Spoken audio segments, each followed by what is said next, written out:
Welcome to The Other Side of the Bridge with Iron City Paranormal, where they discuss real investigations, first-hand experiences, unexplained moments, and everything that happens when you step off the regular path and onto the other side of the bridge. Just honest paranormal talk, Iron City Paranormal style.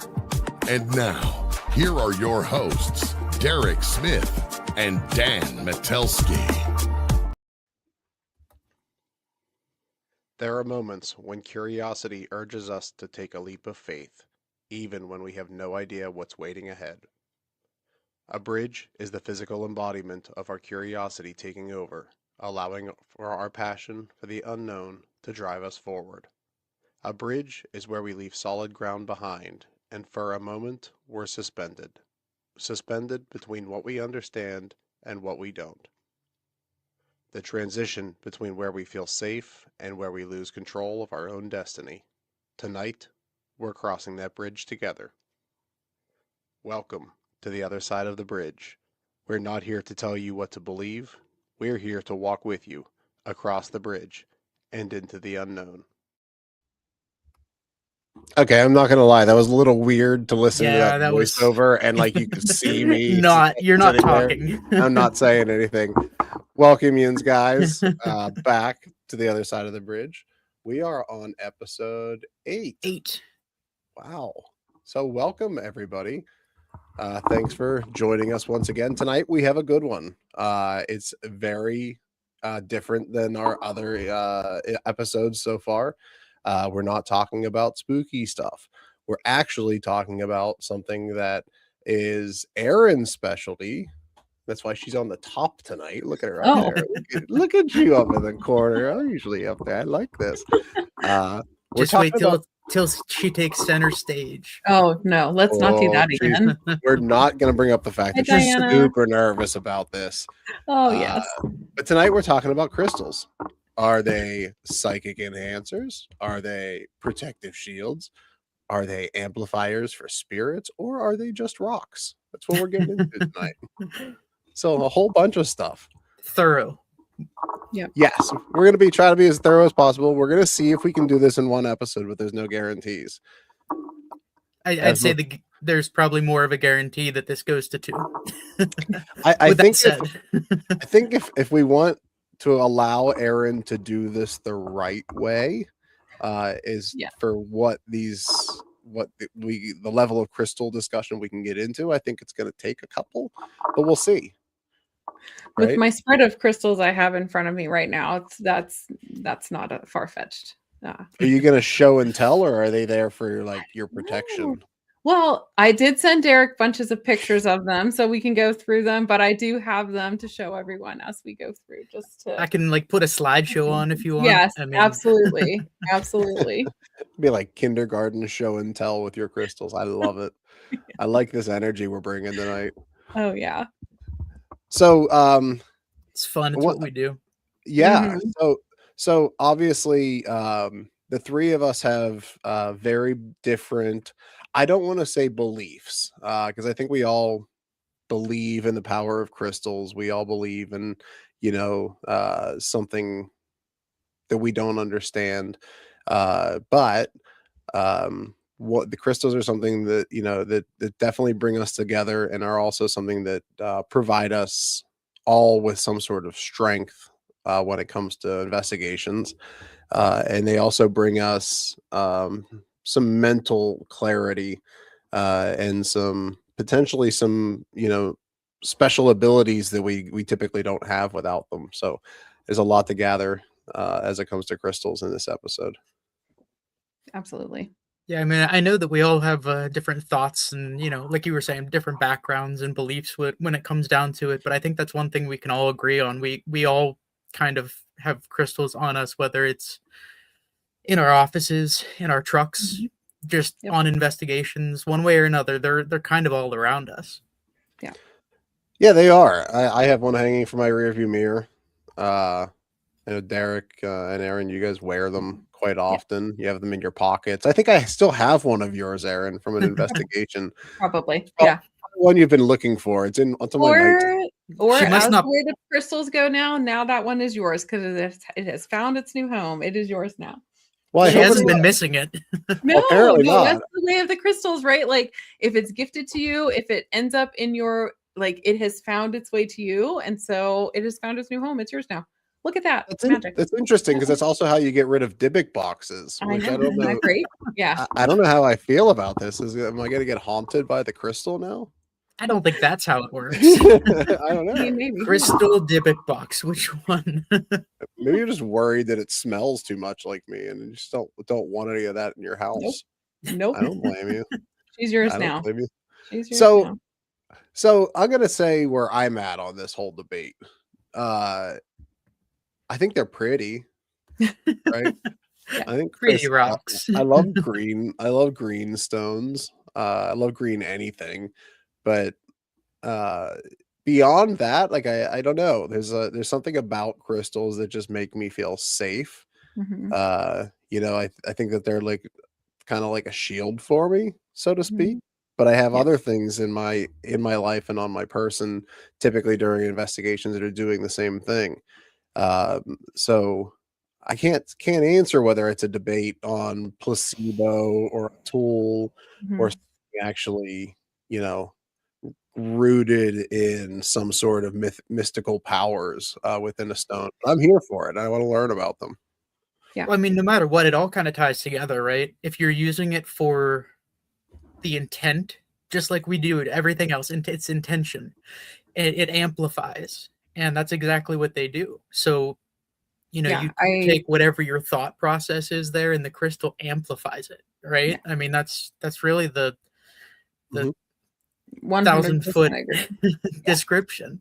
Yeah, like we all use crystals in one way or another as a tool, in some way, shape, or form, whether that is just as a tool to funnel in those intentions, whether it is as a, an amplifier for that placebo effect. Like, you guys in particular, I'm not going to speak for you, but I feel like in my observation of you guys on investigations, use primarily protection stones for that reason, right? Like there is an intention Mhm. behind it. There are specific stones. You're choosing the black stones every single time for protection, and that's Mhm. primarily what you're using them for.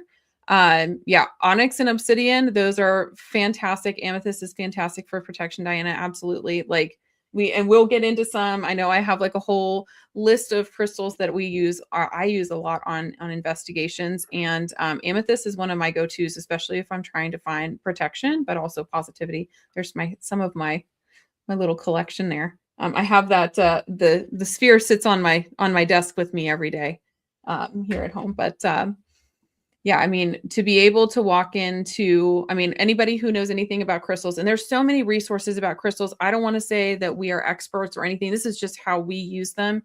I've just recently gotten into crystals, and it speaks to me in a way that a lot of the other stuff doesn't. It just makes sense to my brain. But especially with amethyst, I'm using that whenever we're on an investigation. If we need protection, but we're also feeling positivity, we want to funnel that positivity. If I'm feeling feminine energies, a lot of times, like I gravitate towards the amethyst for whatever reason. But like amethyst is always a staple when we're on our investigations. Absolutely. I remember a time a long time ago, probably close to 9-10 years ago, Derek. There was a good friend of ours, Gabe, that was with us, and he was very much like we are, where we're like, we don't understand what the crystals do, but boy, we were gonna have one with us just in case, And right? he wanted the biggest one. And he wanted the biggest amethyst crystal we had with us. It was raw, it was uncut, like it was a It was beautiful stone. one that Yeah. we used for our shows. Like we put it on a table. Yes. It's Yeah. huge. You have to have two hands to hold it, and he put it in his pocket. He put it in his pocket and carried it around with him. But the one thing that I remember, we didn't bring any ghosts home with us on that, which was So it great. worked. We did not have anything attack us. I had something pull on my pants on that one a little bit, just like my shorts. Mhm. But what I will tell you is that it scratched the living hell out of his cell phone in his pocket. Yeah. So they are also not to be messed with, That's right? true. It did not want to be in his pocket, so It it was did trying to not. get out of there.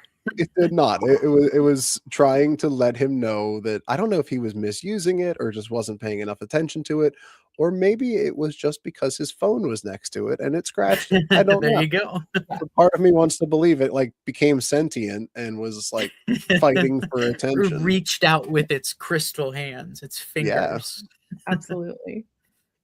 So when So we walk into an investigation, like what do you guys normally have on your person? So typically for me, and I was Mhm. told a while ago that it's not necessarily just crystals, but it's something that's meaningful to you. So you Mhm. take that and you put it into crystal form. So I have this this black onyx crystal that I wear on my necklace. I also wear my dad's dad, so my grandfather's clip, like old tie clip, and something from my mom that I put on my necklace. So it's everything kind of combined. But my black onyx has been there since I think day one. Mhm. So much so that the clasp to it broke, and I have to keep switching necklaces now. Otherwise, it makes like a clink clink clink noise as we're walking through. It's like, oh, what's that? That's my necklace. Um, but I that think is I've actually actually I think I've actually had to catch that when we were investigating you before, have, yes. where we thought that we heard chains or something, Yes, and I and was I like, was like, "No, dude, "No, I think that's that's your this." necklace." But it was actually the one that we used as a pendulum when we were at Yes. Twin City. Oh, So I cool. think ever since then, I've kind of kept that one on me. My go-to is all well, my go-to When you remember, was put it that way, when you remember. Mhm. so yes. So I've been through quite a number of crystals because I forget to bring them, right? I don't have that connection with them like you do, Aaron. I don't have, this like nagging part of the back of my brain that says, you left something behind. Yeah. And I do have that, but it waits until I get somewhere and then it decides to tell me. So I don't typically do a good job remembering my crystals that I wear, but when I was better about it, I had a go-to, and maybe this is why. Maybe I haven't had a connection with one the way Yeah, that I you have haven't with found this one since one. then. Yeah. But I had I had a black kyanite that I Yep. was just obsessed with, Yeah. right? And it was my boy. Like anytime I went anywhere with on an investigation, I had that black kyanite in my pocket. And I can't remember where we were, but we were at an investigation where we felt I can't say that I felt attacked, but I felt like I was very oppressed during this investigation. And when we finished that night, I went to take my black kyanite out of my pocket and it had fallen into about 12 different pieces. And then Derek, you were actually the one that, because Aaron, you weren't with us at the time, but I told Derek, I was like, holy crap, this thing fell apart. And Derek's like, Was that means it it's spent everything that yep, it had. Yep. it's done. You know, Wasn't that North Country it that may have happened? been. I'm gonna Because be it was honest with just me and you. you, I think. Yeah, it was just the two of us, I remember, but I want to say it was somewhere where we actually stayed overnight and like slept there that night because I Oh, remember okay, taking okay. it out of my pocket when we were about to try to go to sleep with the ghosts. And I just don't remember what it was. But ever since then, I've been looking for another black kyanite, and I've Mhm. just You maybe I haven't been drawn to any, and that's got to be why. it's so Yeah. freaking weird. Like I just said, I don't believe in that part of it and And that then go that figure. energy of it, and yet I haven't had a connection with one, right? Yep. So who the hell knows? Yeah. That So I is don't know what interesting that you say is. that though, because you were attached to that one and you were upset when it blew up. I was sad. Like I was not happy about that at all. Yeah. But they're pretty stones. Look at them. Like I said, Yeah. I'm more of a hey, that's pretty guy than I am Yeah. hey, this is But if that's what it whatever. is, if that's what Yeah. it takes. Yeah. What are your go-to errands? I know you have a list of them. I do. So I wear them and I put them in my pockets, or I will hold them as worry stones as well. So when we go into an investigation, my go-tos for protection, I have like I have a tourmalated quartz that I wear, which we'll talk a little bit about tourmalated quartz in a bit. I also have a smoky quartz that I wear for protection, and I have a mix of like an obsidian tourmaline, black tourmaline, and I want to say this is a smoky quartz. So I wear those three for protection, and then on my other arm, I'll definitely wear my Super 7. And then something else that draws, whether it's if I feel like I need to be grounded, I'll do a green moss agate. If I feel like I need to like hone in a little bit more, I'll put on an angelite, or potentially a quartz, just a clear quartz, something like that. So the Super 7 is my absolute, my protections are my absolute. And then I'll kind of play around with any other bracelets that I'm wearing. And then in my pocket, I always have a black kyanite. So that's also my go-to for protection. I've also been in one of our investigations where my favorite black kyanite broke, and I have also not found a connection to another one yet. So I hear that as well. And then I also have like a labradorite that I use all the time that I'll normally use as a worry stone.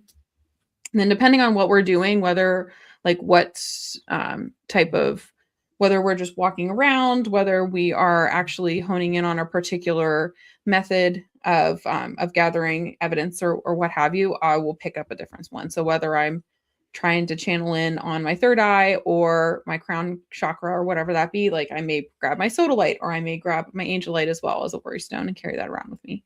So these guys, whenever they come to an investigation, if nobody's been on an investigation with us, they roll up to a place with literal just crates of material and tools and things that they've collected over the years while they're doing these investigations. I come with my camera bag and a bag of crystals in my journal, and that's like all I have to offer. But that's I come with like that's the only tool that I use regularly. Is ultimately in the end it works. So if Yeah. it works, you stick with that's it. right.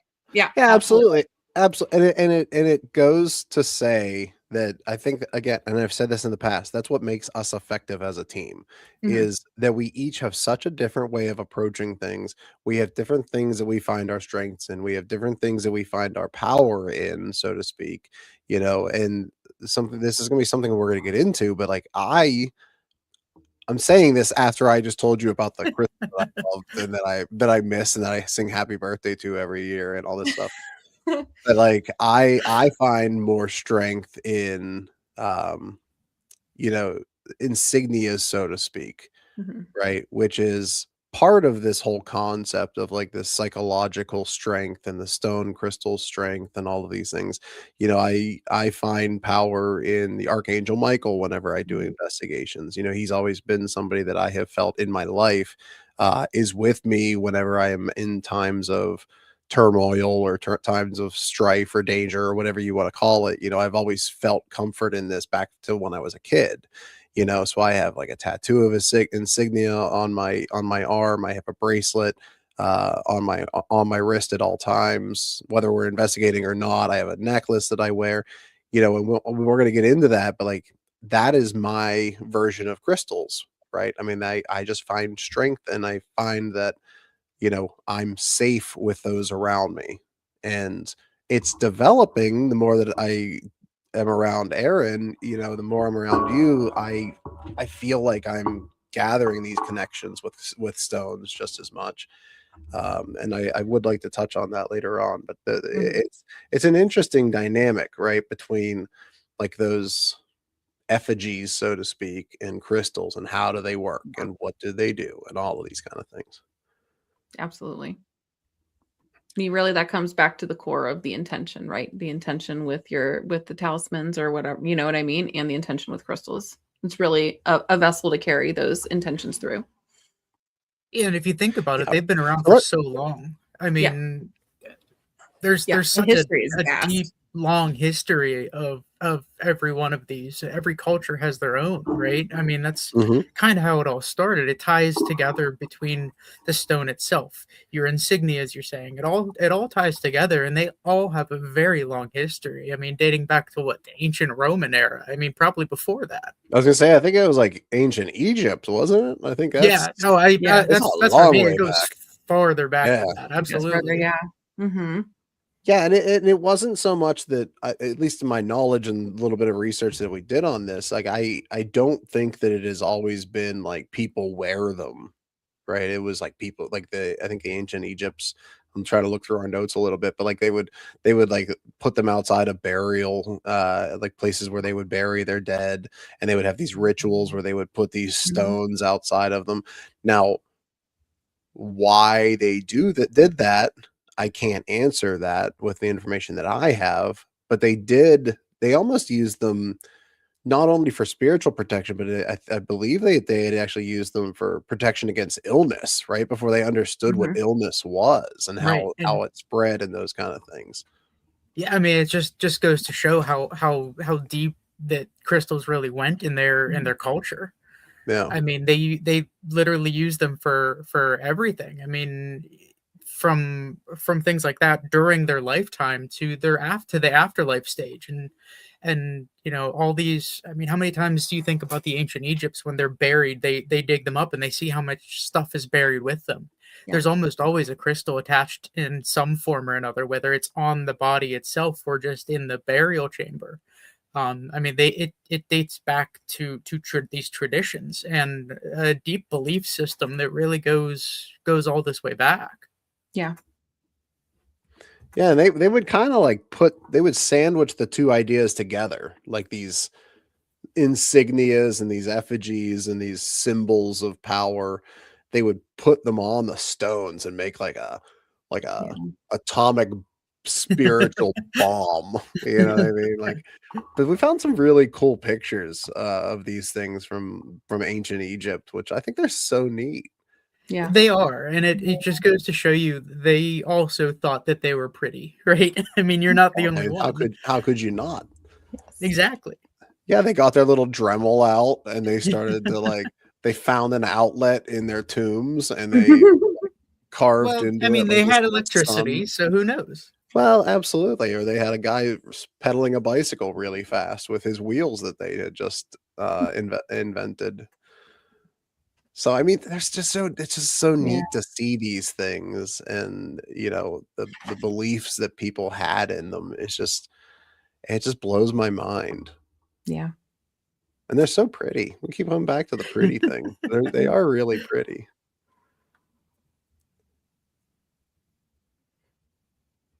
So I know that we were talking about not just crystals, right? But they also kind of tie together with the whole talisman idea. Mhm. I know that is a show in itself in its own right.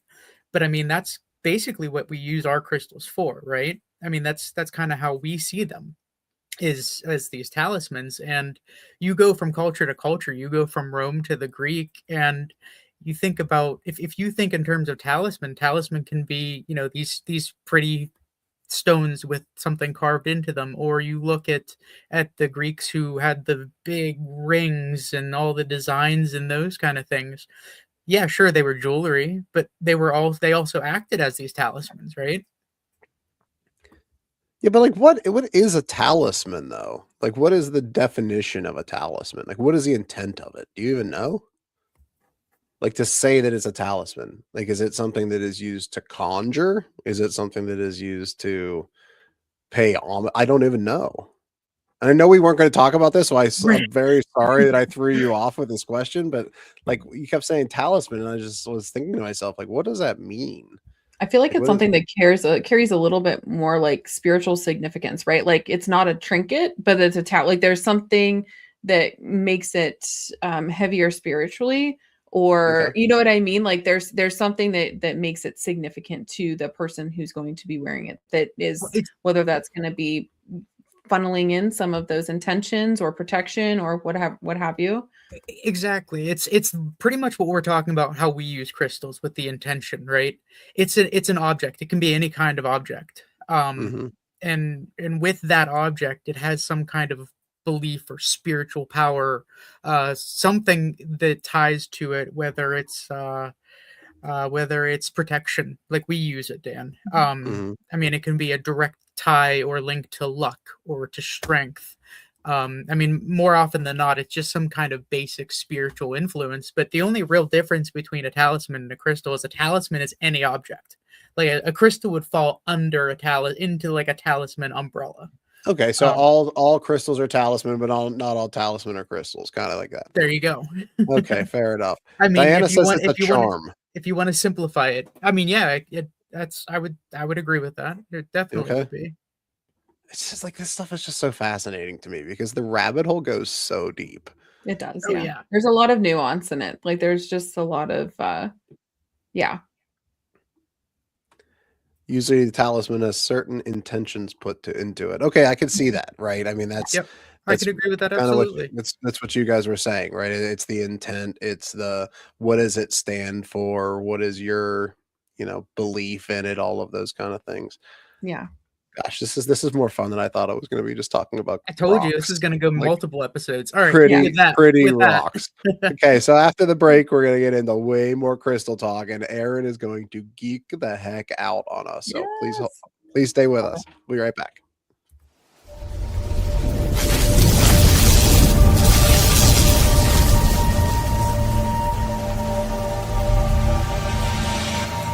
Every ghost story and creature feature lies a far more terrifying truth.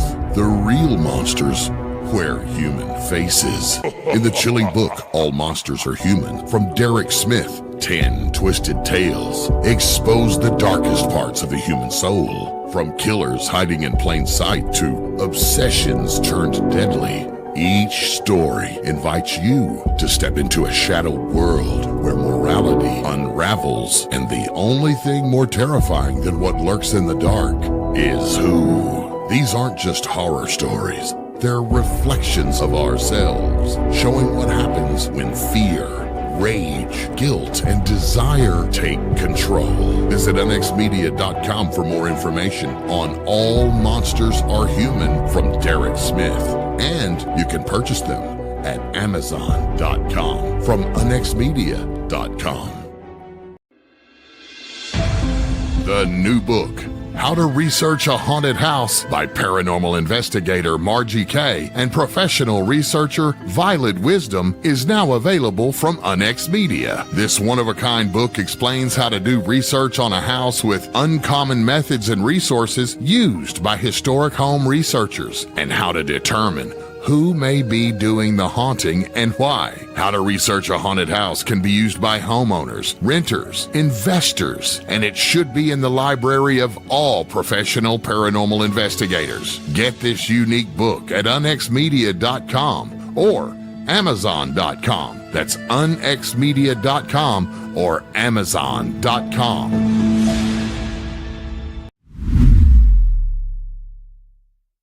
The truth, it's out there, and it's waiting for you. The Unexplained Network is your source for the best in paranormal programming, live video streaming, and audio streaming from hauntings, UFOs, Bigfoot, cryptids, and the ever-expanding realm of the unexplained. Listen live or on demand now on Spreaker, Apple Podcast, Spotify, iHeart, and Pockets all over the World Wide Web. The Unexplained Network, where unexplained lives.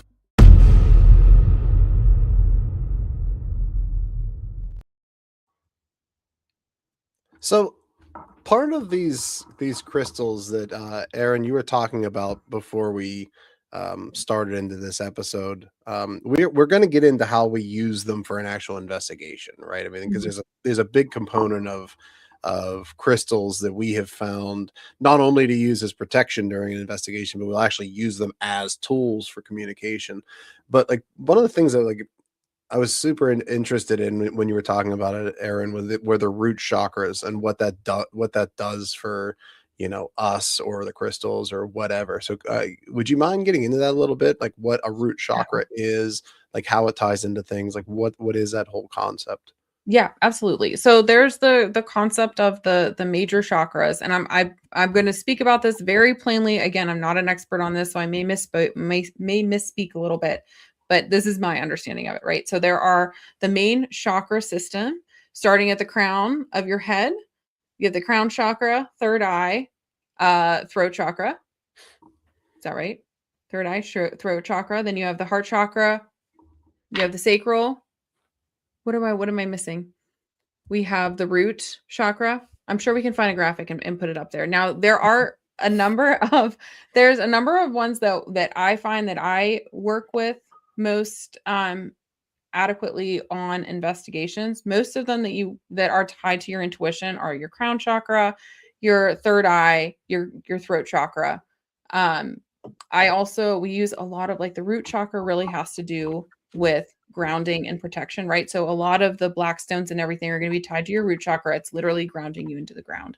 What's so interesting about the chakra system is, like, the super simple way to look at it is the colors of the chakra match almost identically to a lot of the crystals that you're using, right? So like your root chakra, those are going to be really dark crystals. Those are going to be your blacks, your browns, anything like that that's going to root you into the ground. Whereas once you get up to the top of your chakra system, those are the clears, purples, blues. As you move down into your heart chakra, that's where you get into the reds, pinks, greens, those kind of things.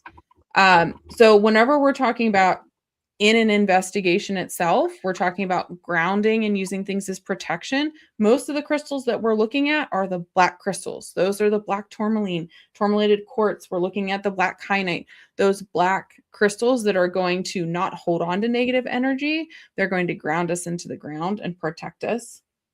Whenever you get up to the top of your head, right, you have the black at the bottom, white clear at the top. That's going to connect you to the spiritual world. That's where you're getting into your selenite, for example, or amethyst is connected with the crown in the third eye chakra. You can utilize some of the crystals on hand to help amplify or connect with those chakras, and also connect with the intuitions that are associated with them, if that makes sense. So like, for example, so we might be using some of these crystals without even knowing the intention behind it, just kind of naturally. Yeah, absolutely. Absolutely. And a lot of that has to do with like you choose the crystal, but the crystal chooses you as well. So for example, one of my favorite things to talk about here is like we were talking about earlier, Dan, whenever somebody gifts you a crystal or it happens into your possession, like that crystal found its way to you. My favorite example of this, one of the first crystals that I was gifted was from Derek, actually, who gifted me my green moss agate. I have been gifted 3 crystals so far, like within that particular time period, and 2 of them were green moss agate. Like, and that is one of my absolute favorite for grounding. If you don't know me, I love being in the garden. I'm obsessed with being in the garden, getting my hands in the dirt. I really, really resonate with that.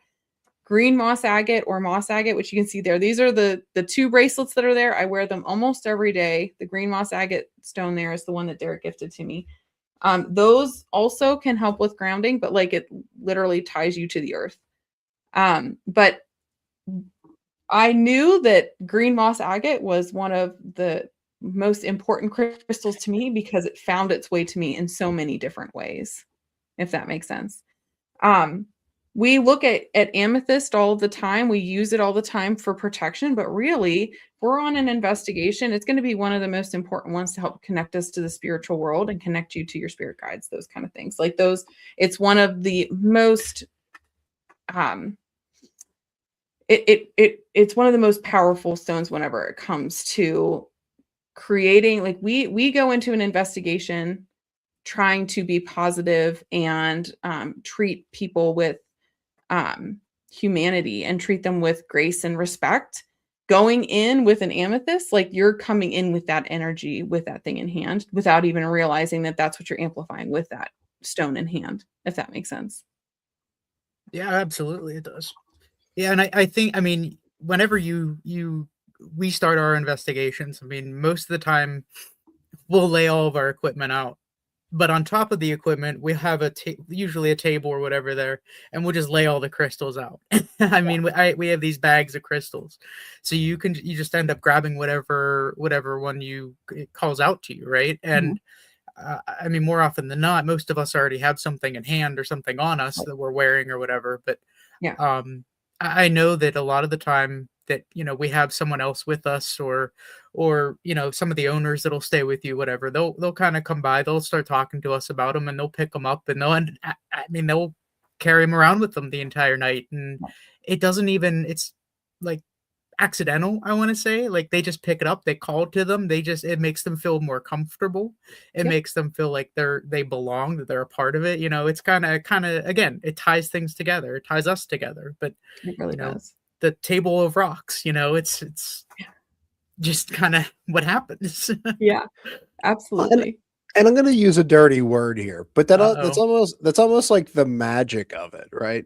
Because like I don't like the word magic because in what we do and the way that we investigate, we don't believe in magic, right? We don't believe that things aren't happening for a reason, so to speak. Yeah. Like magic to me is almost a dirty word when it comes to what we do, because that would kind of get to the point where something happens just because you will it to, right? Sure. Or you want it to.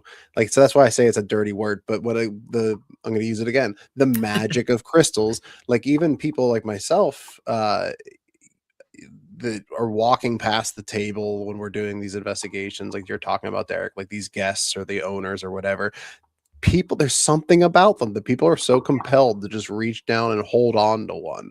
Yeah. You know, whether it picks you or you pick it or whatever. I have no freaking idea, but it just drawn to it. I've seen that It's happen crazy. so many times that it's just so hard to it's just so hard to ignore that, right? It's Yeah. so interesting. Like I can't tell you how many times I would go into my favorite crystal shop and I just walk around, especially at the beginning whenever I was first learning about them, and they tell you to just kind of like feel the energy and try to figure out what's connecting with you. And there's so many times I would pick something up and be like, I really like this one. Like, what is this? And whenever I found out what it was, I was like, this is literally exactly what I need in my life at this moment. Like it found me whenever I wasn't even going to look for it, right? Like this is exactly what I need at this point in time. It's been so interesting too, like even going and like, you know, I took one of my best friends to a crystal shop, knowing what she's going through, having her walk through the shop and having her pick things up that were directly related to where she was in her life to help combat some of the negativity that was in her life without even realizing what she was picking up. I would tell her what that particular stone was going to help her with, and she's like, wow, like can't believe I picked a more fitting stone. This is exactly right. But it's exactly that. Even when we are on an investigation, like having somebody gravitate, that's why I like having those out like that, right? Like somebody's going to look at a black stone and be like, okay, yeah, I know that that's, you know, black is going to be protection. I'm going to go towards that. But also someone might look at one of my blue stones, see a sodalite and be like, oh, wow, that's really cool. Not realizing that that's going to help them when they're on the investigation to be able to hear or speak their truth a little bit better, to be able to understand what they're if they have an intuition, if they're channeled into that, to be able to have things come in and come through them, to be able to understand what's going on. I personally think if I can get Derek to start branching out into some of the other ones, I really think having him go towards some of the blue stones, I feel like some of his intuition lies in being able to hear and speak what we can't. We know this as well, Dan, right? Like he's the person that can hear and speak some of those things. You know, we have him on the Estes method every time because he can hear it and he can speak it better than anybody else. That's an intuition. And if he was amplifying it using one of these stones, you know, setting that intention, I can only imagine what kind of things would start coming through. I mean, hey, listen, and when we're on an investigation, you know, you just guide me toward it. And, you know, I'm not going to say no. It'll be there waiting for you, Derek. It'll be there waiting for you. So, I mean, for we're talking investigations then, what outside of the protection aspect, you know, how else do we, or do we try to use them? Or so let me start that, because Aaron, I want to say something that you probably don't. I know you don't know this, but when we were at the residence doing excuse me, the older lady that was in the South Hills of Pittsburgh, I caught you doing something that then you were holding a selenite wand. I was just thinking this. And you were like rubbing it on your forehead or your third eye. Yep. And I was watching you do that while we were talking with the homeowner, and I was just so intrigued, thinking like, does she have a forehead itch? Like, but it was obviously much more than that, right? But like the first time I saw you doing it, I was like, just kind of stopped for a second, and you just kept doing it. And then I had a piece of selenite with me as well, and then I was like, I'm going to be a monkey here. I see her doing this. Now I'm going to do this. And then I was like, oh, look how cool I am. Like, you know, rub my forehead with it. But like, what were you doing in that moment? But you also didn't have that forehead scratch anymore, right? I mean, I did not. It was actually it was soothing to a point where I don't know if it was the crystal or what, but like, what was that whole thing you were doing? So when we were sitting talking to that particular person, we know as we were sitting there talking to her that both you and I were feeling that there was a presence that was above us in the what is that called? Like the loft above, right? And I could Yeah. feel him up there watching us. And basically, it was like clogging. It felt like my third eye was clogging up. Like I had all of this income coming in, and I couldn't. So I was literally trying to use the selenite to like clear things out. And it is so smooth. It's like so soothing. Even sitting here doing this right now, like you can feel as I'm doing that, like I can feel this whole area. I do it in my chest as well, right? I have that orange selenite that you put up there. I literally sleep with this on my chest most nights because you can literally just feel the soothing will just like clear all of that anxiety or like pressure or heaviness out. And that's what I was feeling so much there with her, is I was trying to focus on him while also continuing to focus on her, but just continue to keep my third eye chakra moving, if that makes sense. I don't do that very often. I have done it a couple times during our investigation, but in that particular instance, it's the only thing that felt right as we were sitting there talking to her, which was so interesting. Like it just felt like I was able to like clear a little bit in my forehead to be able to focus on what was going on and focus on what energy was happening. So You know what's yeah. weird is I didn't even notice you doing that. Oh, I mean, I don't know if it was, well, you were engaged talking to the homeowner, as well as the two of us, but you know, Derek, you were doing a lot of the legwork because you had, you know, set up a packet of crystals to give to her, and or not crystals, but like the witch bells that we were leaving for her. And Aaron, you had put like a care package together with crystals, Yeah. and you were like walking her through the literature that we were providing for her, and like going through all of that while Aaron was sitting there. And like it was just something that drew me to the whole practice, right? Of like I still, until we just talked about it, I didn't know really what the intent of that was. Yeah. But I will tell, like I said, I kind of, I wanted to look like I was cool, you know, and I got mine out and I started doing that, and like whatever it was doing, I did find like a calming type Yeah. energy that came out of it. Maybe who knows, right? Selenite. I'm telling you, selenite is like, it is absolutely amazing. I love my selenite. If anybody, I mean, most people just have selenite just for cleansing. Like they'll have little plates that they'll throw their crystals on, and that's all. It's like used as like a tool to cleanse your other crystals. Selenite is amazing. Like it is an absolute workhorse. I use it almost every single day. It is just like, it is one of my absolute favorites. It's completely underrated. 10 out I of love 10. that. It's amazing. I love Yeah. that. Yeah. So Derek, we started using crystals as tools first before We we did. started using them really as protection. So when we were prepping for this episode, you know, Derek is our you know, documentarian, right? Like he's the one that Going puts into our all of, archives here. yeah, he's the one that puts everything together for, you know, all of our website posts, all of our social media posts. Unless you're on vacation, then I take over, and you know, we kind of like go hand in hand with that kind of stuff. But when we were starting to talk about this episode and where it was going to go, you know, obviously we're way off base Yeah, of where right. we thought we were going to go, but that's why I love Aren't we doing always? that's why I love doing these shows, because like we just start talking and we remind ourselves why we work, right? But something that you brought up there that I didn't even think about was the use of crystals as a communication tool, which is the pendulum. Yes. Yeah, I mean, that was one of the first things that we used them for. And I believe that it was early on with we've talked about them before, Hidden Marietta. When we went to the Anchorage, they had showed us how to correctly use the pendulum. Now, we don't do it as much as we should, but early on we used it a lot. I know you got really good with the steady hand and kind of, I mean, I know I was talking to Aaron about it a little bit. Like there's a correct form in doing this, right? Yeah. I mean, you because we've also experimented before by trying to hang it on things, and there's been you know, there's these little pyramid devices that you can hang the pendulum from, but then you lose the human aspect of it. Right, the energy is supposed to be able to channel through you. So when you do that, when you start using these other tools instead of the human, you know, you also lose that. So Yeah. but the pendulum absolutely has given us some pretty incredible moments. Yeah. So Um, do you have that? Do you have the stuff from Twin oh, City Opera House available? so I do. I mean, do you want to talk about that a little bit Yeah, before I we? do actually.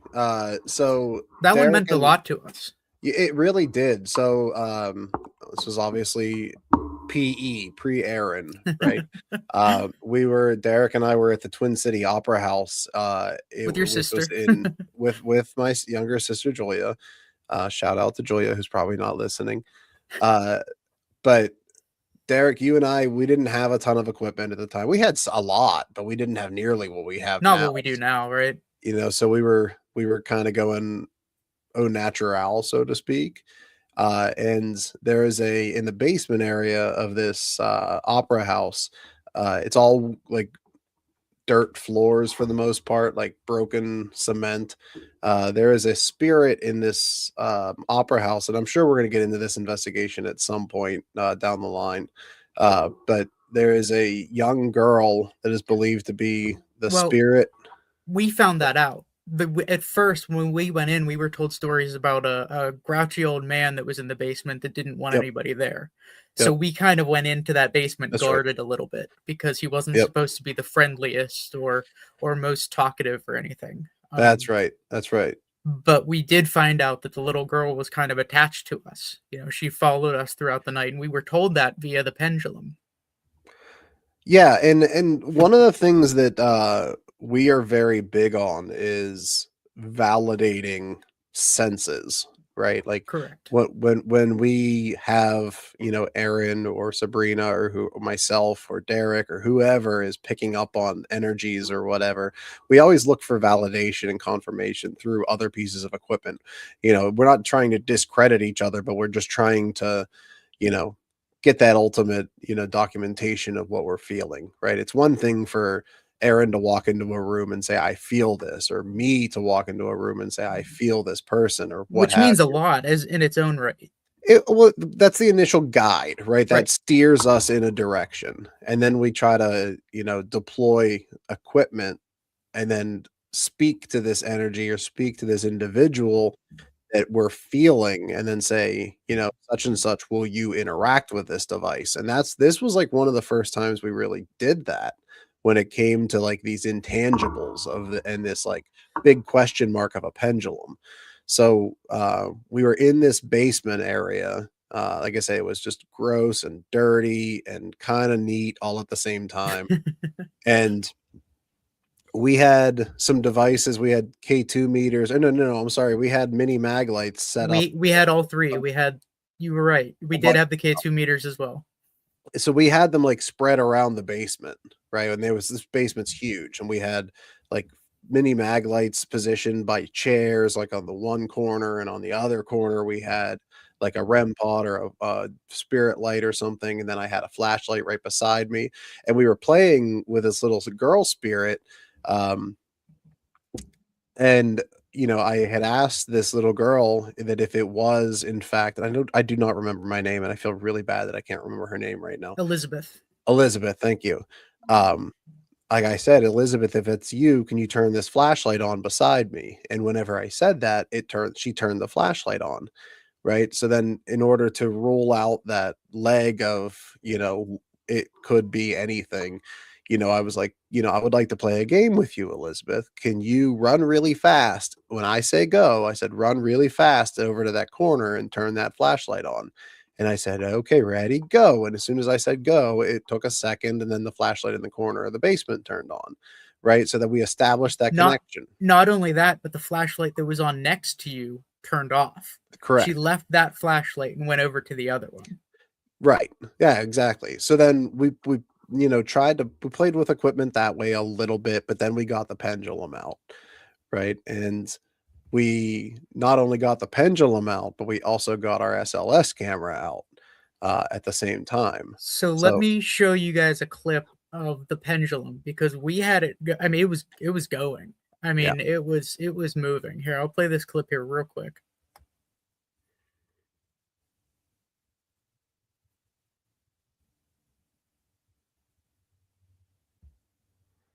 I mean, it was Yeah, going. it's booking it, right? And we didn't have any audio on that, but when you're doing pendulums like that with a crystal, we would get hit a little bit on any live streams with some of the verbiage we were using. oh, okay, good call. So I had to Well, cut the audio behind that, but we were all so blown away because not only was it moving, when we asked them to go side to side, they moved it side to side. When we asked them to move it forward, it moved forward.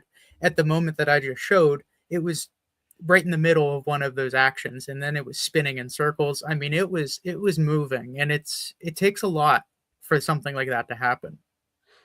yeah, so when you're doing these pendulum sessions, you have to establish which way is yes and which way is no, but you let the Mhm. spirits determine that. You don't decide for them, right? So we center the pendulum and then we say, for yes, push it whichever way you'd like to signify a yes answer, right? And the spirit, she did push it a certain way, and then you physically stop it. I put my hand underneath and stopped it, and asked her to do the same thing for a no answer. Which way is the orientation that you want to push for a no? And she did that as well. So then we were, once we established that groundwork, then we started to ask questions and use the yes no questions, right? So while I was crouched down in my typical fat guy Tetris or catcher stance while I'm using the pendulum, Derek, you had the SLS, and can you tell us what you saw on that? Because I think it's so cool. So it was incredible. Because at first I saw the first thing we mapped was just a person sitting in a chair. The next moment they moved closer. And then as you continued to talk and the pendulum started to move, what we saw is you crouched down holding the pendulum. You could clearly see you in this through the SLS camera, which maps point to point and it connects the dots. But as she moved closer from chair to chair, all of a sudden you could actually make out a figure leaning forward, reaching out and touching this pendulum and moving it. And I will show you. I was blown away when I saw this. Like, I couldn't believe it. Yeah. But I will play this one here real quick, and then I will play a zoomed in one so you can actually see the hand touching the pendulum. So if you see there, I mean, Dan's the yellow blob. I am the yellow blob. Oh, I was And actually then sitting on a chair. You I'm were so sitting on a giant, chair. you can't see the chair, but it's there. But that pink figure, there's nobody in that. There's nobody sitting there. That was when the pendulum was moving, and you could see Dan's hands actually up and over it, holding the pendulum. And then if you look real close, you can actually see her reaching out and touching it. I thought that was incredible. It's so neat, right? And we have a love and hate relationship with that SLS camera. And if you look at how much that's moving, I mean, that's my leg. Yeah. And So I'm sitting there mapping him. I mean, it's to me, it's just crazy. it's That's so incredible. Yeah. But you're right. The SLS, it's like maybe not. It's big. It takes a lot to put together. I mean, but when you get something like this, oh man. Well, I think that's the unfortunate part about it. It's so cumbersome to carry that thing around that we've kind of gotten away from it quite a bit. We have. Then then here's geez, I almost said it. I was gonna say here's the magic of it, but I didn't. So, but here's the cool part. Like, we constantly have these cycles we go through with equipment where we don't use it forever, and then we start to have conversations like this, and that's why this show is so cool for me, because like now we get to talk about these things that we did a long time ago, and then we remind ourselves how cool these things were and like how impactful some of these interactions were with these devices. So now I want to use that again, but I also Right? don't want to, because it's a pain in the butt to carry around. So we'll see. Then you take yourself out of the equation whenever you're looking in these, Yeah. you got the bright light on you. You can't see past that thing now, so it takes the right situation, and being how big this thing is, how much it takes to put together, it's just, sometimes it's just not worth to haul it and lug it to all these different locations throughout these buildings. Now, maybe tomorrow we got a 2-room building that we're doing. Maybe we can use it then. Yeah. Absolutely.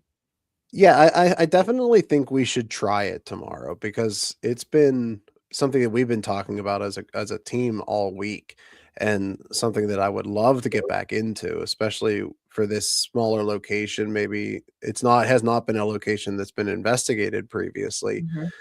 So it might be one of those things as a pendulum, like a little swinging pretty rock is much less in it's much less intimidating than a, like a light up thingy that makes noise whenever they get too close to it. So it might be the way to go tomorrow, to be honest with you. For those that do not follow us on social, first of all, what are you doing? Follow us on socials, Iron City Paranormal, right? But we're doing this nail salon that Aaron's mother actually goes to, and she had caught wind during a nail appointment that the small shop is actually potentially haunted by a spirit. So we're going to be going there tomorrow night. Really excited We've had a about it. lot of good Really feedback. A lot excited. of people Yeah. reaching out to us and telling us their experiences, and it's not a one and done. It's not one person experiencing something. So Yeah. there could be something to it. Yeah, I'm super excited about it. Well, guys, this was fun. Like I said, we did not do anything. We didn't No. talk about anything like I Nope. thought we were going to, but I loved it. I loved it. I thought it was great. We didn't, but just remember this. That's Yeah. all you got to remember. That was worth it all. That's true. That's true. So, guys, thank you very much once again. Every journey across the bridge leaves something behind, a question, a feeling, or a moment that lingers longer than expected. But no matter how far into the unknown we wander, there comes a time to turn back. Thank you for crossing the bridge with us tonight and for making the journey back safely. Until next time, stay curious, stay grounded, and remember, you can always return from the other side of the bridge. Toodles. Thanks, guys. Come Thanks, back for guys. part 2. We knew it was going to happen.